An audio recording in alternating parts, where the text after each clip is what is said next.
We finally made it to Snezhnaya, and my goodness were the Archon quests packed. We met Pierro in like the first 5 minutes, got a lot of answers about the Fatui, Project Stuja, and Paimon, and died multiple times. This video is gonna go over everything we learned in the new Archon quests and some theories. So let's begin with Project Stuja. Project Stuja is essentially nothing more than policies intended to reduce the consumption of khaenri'ah crystal to support Project Mistilteinn. The surplus khaenri'ah crystal from Project Stuja all goes to the Armory Palace, where research is being conducted to extract the Third Descender's power from stellar linchpins and create anti-celestia energy. This is also what caused Paimon's illness, and it's obviously no secret now that the Fatui are going after the Heavenly Principles, and to do so, they require energy separate from the Light Realm and Human Realm to equip their weapon with, and that weapon is the Mistilteinn, which was developed in nod-krai at the Experimental Design Bureau. Researching Kuvaki was just a guise to mask their true operation. And their biggest obstacle right now is Ronova. We died multiple times during this quest, all thanks to Ronova's Curse of Death. It seems to trigger when people make major technological breakthroughs to hinder humanity's progress in order to preemptively eliminate any threat to the Heavenly Principles. However, death from this curse is not permanent.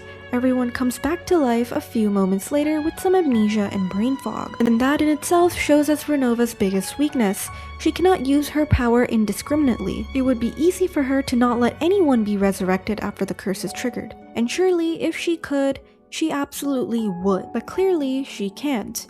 Perhaps the rulers themselves are subject to their own rules placed on them by the Heavenly Principles, possibly to ensure that the rulers of life, death, time, and space stay in line, or don't overstep in their authority or unilaterally interfere in the dealings of humanity. But whatever the reason, the conclusion is the same. Project Stuja is to be halted until the ruler of death is killed, since the curse of death would stall their progress indefinitely. So I think we can guess that based on the trailer, the Tsaritsa is going to equip the Mistilteinn with the power of life from Dottore in order to fight death. Now that they know that the gods indeed have limits, they can go into the fight knowing that they at least stand a chance, and that Ronova can't immediately one-tap them without prior authorization. And then of course, there's the matter of Paimon. Paimon is a creation of Celestia that has none of Celestia's power or authority. Ronova even calls her worthless. What's more surprising is her association with Pierro. Remember when the Fatui pulled down fragments of the moon nod-krai? That technology originally belonged to khaenri'ah, and back then, Pierro basically used that to fish Paimon out of Celestia. Paimon had no memories of her time in Celestia and was basically the same as she is today. Pierro showed her to King Ermin, but the Vinster King could not seem to care less. Even Pierro didn't pay much attention to her since he had bigger things to worry about regarding Tier. And so, Paimon lived with Pierro for many years up until the Cataclysm. Of course, Paimon has no memory of any of this, and Pierro suspects that her memory loss may have been her curse after the Cataclysm, though this seems to be the smallest price anyone from the Cataclysm had to deal with, so there's likely more to her memory loss that we can't explain yet. Pierro sees Paimon as the only sane thing that survived the Cataclysm, and likely has some level of emotional attachment to her because she is likely the only surviving thing of his past that got out basically unscathed, which would all explain why, at the beginning of the quest, when Pierro finds Paimon, he was anxious, looked after her, and even protected her later on.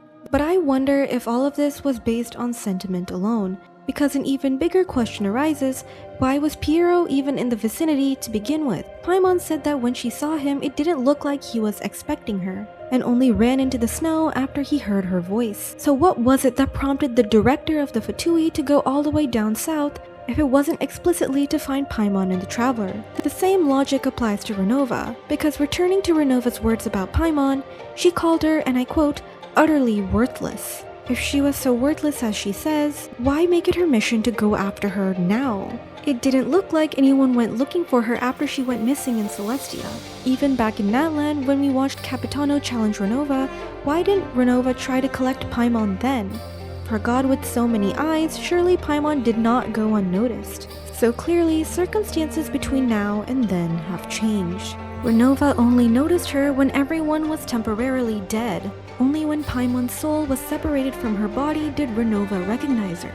I suspect that there's something about Paimon's physical form that suppresses the gaze of the gods, allowing Paimon to roam Teyvat undetected until she died and her soul left her body, leaving her without that protection. And maybe because of this, her association with an organization that has it out for her and the Heavenly Principles puts her in a position where maybe she could become a threat. Though she doesn't have her memories of Celestia or her power, perhaps this variability makes it imperative for Ronova that Paimon is removed. Which brings us back to Pierro. I'm not sure what he did was solely out of the goodness of his heart. With the Fatui's technological capabilities, it's likely that they sensed an anomaly in the south, one that was great enough to dispatch Pierro.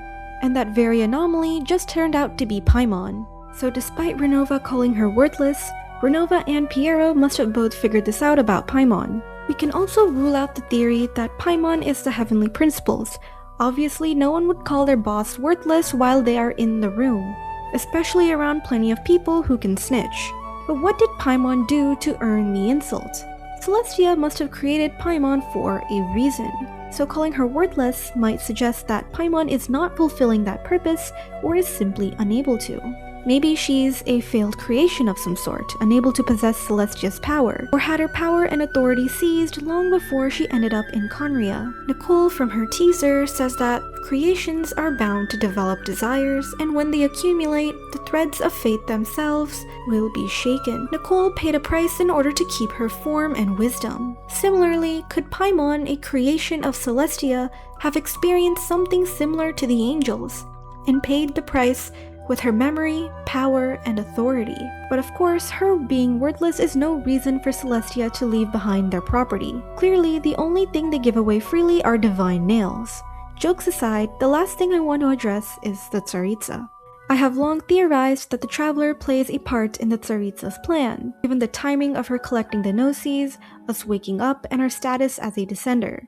Perhaps we too are pieces on the chessboard, and now in tandem, Paimon. Pierro was also incredibly friendly with us. I know he said that they need every ally that they can get, but you can't ignore how valuable a descender is to a nation actively preparing a rebellion against the Heavenly Principles. Perhaps this too is also a means to make sure that we stick around to the very end and fulfill whatever the Tsaritsa has planned for us. So let me know your thoughts and theories in the comments and consider subscribing if you enjoyed. Thank you for watching.